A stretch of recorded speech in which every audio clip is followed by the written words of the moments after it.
Добар ден, Иван, гостен во овие вести на телевизија Нова, токму е министерот за труд и социјална политика, господин Ибрахим Ибрахими. Господине Ибрахими, најбеко ви благодарам за гостувањето во овие вести. Најпрво би сакала да ве прашам, пребирањата во Сојузот на синдикатите на Македонија се уште не престануваат. Токму го потпишавте и решението каде што го поништивте она решение донесено од 4 синдикати за разрешување на председателот на Сојузот на синдикати Живко Митревски. Кажете ми подетално за поништувањето на решението и што тоа значи? Прво благодарам на поканата да бидам во вашата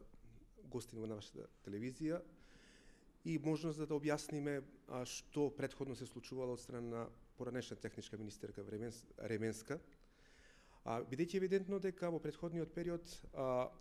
преку медиумите слушнавме дека извршила промена на местото на Живко Митревски, поставен беше ВД Дарко, презимето не може да сетам. Меѓутоа, веднаш постапувањето на сила побарав од нашата архива документи, бидејќи немавме пристап до документите, да видиме што на вистина поранешна техничка министерка Ременска направила. И она што бев запрепастен дека во нашата архива не постои ниту еден документ со кој таа го поништува решението, тоест носи решение дека на местото на Живко Митревски се носи е одговорно друго лице во Сојузот на синдикатите. И бевме приморани од страна на надлежни органи, тоест од Основното јавно обвинителство, да го добиеме оригиналниот документ, препис да бараме на оригиналниот документ, за да видиме какво решение Фросина донела. По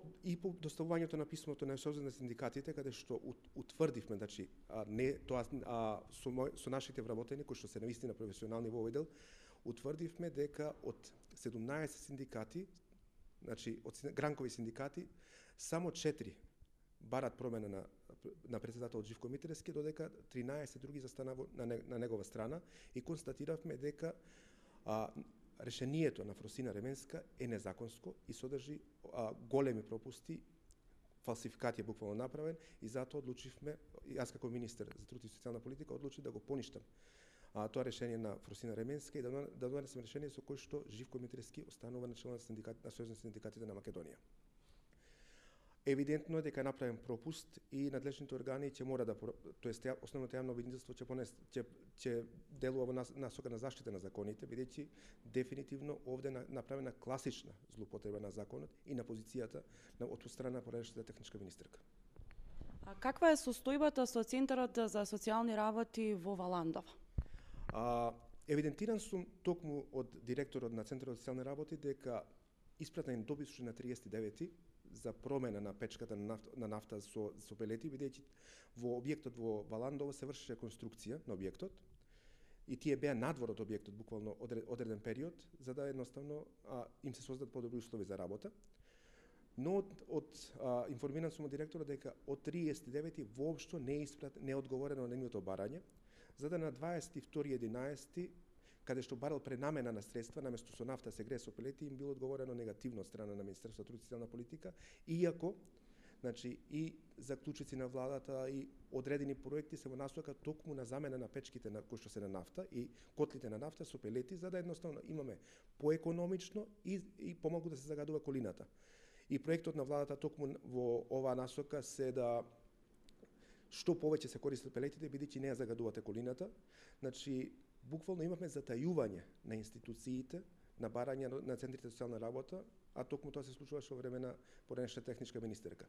Во контакт со директорот на Центарот за социјални работи од Валандово, значи им укажав дека во наредниот период се што треба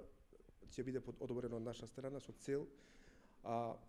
системот кој што веќе е вграден во Центарот за социјална работа во Валандово да биде користен за грејење за потребите на вработените. Господин Ибрахими, сега вие сте министер за Министерството за труд и социјална политика. Би сакала да ве прашам сега од кога стапивте на оваа функција, во каква состојба го затекнавте Министерството, дали работи во добро или треба се уште да се доработат некои работи што биле пропусти или пак нови проекти? Јас сум во Министерството за труд и социјална политика како заменик од дури од 2011 и можам да направам споредба што значи претходното и што значи сегашното работење. Меѓутоа, изненаден сум од нарушените меѓучовечки односи кои што се евидентни последните 3-4 месеци во време на владењето на Ременска, каде што буквално се создадоа кланови од страна Ременска, но работам најпрви на да создадеме професионалци. Бидејќи секој мора да се изврши неговата работа професионално, сите се тие државни службеници. Исто така, од страна на дворешните соработници кои што беа ангажирани за време на мандатот на Ременска, се уште ги немаат вратено службените телефони, а исто така и поранешна техничка министерка Ременска ги нема вратено службените телефони, иако со допис се известени дека имаат одреден рок кај што треба да ги вратат службените телефони, и овој апел до нив, бидејќи сепак тоа се ресурси на Министерството за труд и социјална политика и треба да ги вратат, но исто така она што е најтрагично дека се криеле документи, буквално немавме пристап до одредени документи, до дописи. Еве конкретно случај е со Сојузот на синдикатите дописи, но во наредниот период ќе ги повикаме институциите, ревизија ќе се направи за да видиме кои се документи и кои се решенија се донесени од страна на Ременска, за да можеме да знаеме колку се тие законски или незаконски. А верувам, со оглед на последното решение, дека во најголем дел се е злоупотреба на службената положба од страна на Ременска.